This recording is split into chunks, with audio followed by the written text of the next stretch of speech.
పొనక జనార్దన్ రెడ్డి గారు senior advocate మనకు phone లైన్లో అందుబాటులో ఉన్నారు.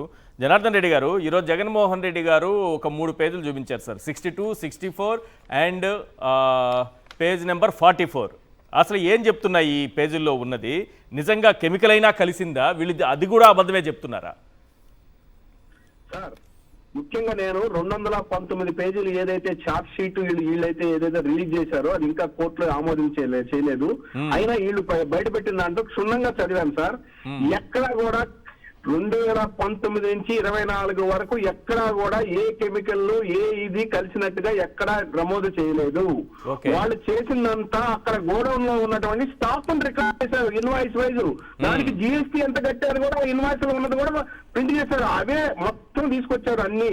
వాట్ ఎవర్ ఆ ఫ్యాక్టరీలో క్లీనింగ్ వాడే మెటీరియల్ కానివ్వండి, వనస్పతికి సంబంధించినవి కానివ్వండి, ఏదైతే ఉన్నాయో వెజిటబుల్ ఆయిల్స్ కానివ్వండి, వాళ్ళు బేసికలీ వాళ్ళ నూనె వ్యాపారం ఆయిల్స్ అమ్మేవాళ్ళు ఇంక్లూడింగ్ గీ.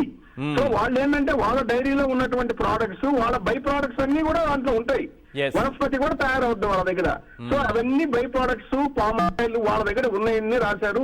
క్లీనింగ్ మెటీరియల్ కూడా స్టాక్స్ లో ఇన్వాయిస్ అన్ని తీసుకొని మొత్తం 19 నుంచి 24 వరకు ఏమున్నాయో మొత్తం అన్ని రికార్డ్ చేసి 219 పేజీల్లో 61 పేజీ నుంచి కూడా మన జగన్మోహన్ రెడ్డి గారు ఏదైతే చెప్పారో అవన్నీ కూడా వాటిల్లో ఓన్లీ రికార్డెడ్ ఇన్వాయిస్ డేటానే, ఎక్కడా కూడా కలిసిందని లేదు.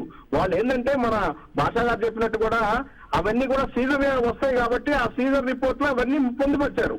అంతేకాని ఎక్కడా కూడా ఏది కలిసినట్టు లేదు.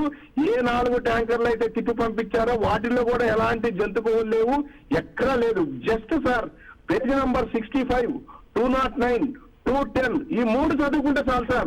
వాళ్ళు అసలు పబ్లిష్ చేయమనండి సార్. వాళ్ళ దాంట్లో ఎల్లో మీడియాలో వెంటనే పబ్లిష్ చేయమనండి. ఆ 3 పేజీలు చాలు. ఎక్కడ కలిసిందో రాయమనండి, ఎక్కడ వాళ్ళు చెప్పారో కలిసిందని రాయమనండి. అసలు ఒక చిన్న విషయం ఈశ్వర్ గారు, జిఐ ఏదైతే జియాలజికల్ గ్లోబల్ ఐడెంటిఫికేషన్ తీసుకొచ్చింది డాక్టర్ వైఎస్ రాజశేఖర రెడ్డి గారు, అది 19 లో మళ్ళీ రెన్యూవల్ అయిందండి. 10 years తర్వాత మళ్ళీ రెన్యూవల్ అయింది. అది రవి సుబ్బారెడ్డి గారి పీరియడ్ లో రెన్యూవల్ అయింది. ఆ రెన్యూవల్ అయినప్పుడు ఆ లడ్డు నాణ్యతను పరీక్షిస్తారు కదండి. అప్పుడైనా ఏదైనా ఉంటే కల్తీ అని చెప్తారు కదా, వాళ్ళు క్యాన్సిల్ చేస్తారు. అలాంటి రెన్యూవల్ అయినటువంటి జిఐ ట్రేడ్ మార్క్ ఏదైతే ఇంటర్నేషనల్ ట్రేడ్ మార్క్ ఉందో దాన్ని కూడా వీళ్ళు అపహాస్యం చేస్తూ ఈ రోజు ఇంకా వదిలేస్తే మేలు సార్. ఈ కూటమి నాయకులు దీన్ని ఇలా వదిలేస్తే మేలు, లేదంటే వీళ్ళు పూర్తిగా నాశనం అయిపోతారు సార్. ఈ మనోభావాలను దెబ్బతీసే వీళ్ళు పూర్తిగా రాజకీయంగా నాశనం అయిపోతారు.